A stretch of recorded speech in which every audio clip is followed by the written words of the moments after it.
ఇచ్చాడు వీధి ఒకటి ఇక ఊరేల సొంత ఇల్లేనా ఇక ఊరేల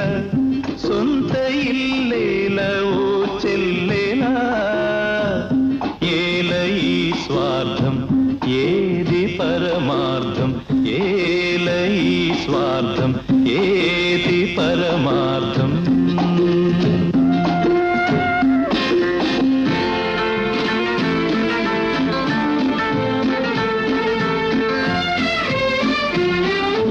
నన్నడిగి తల్లిదండ్రి కన్న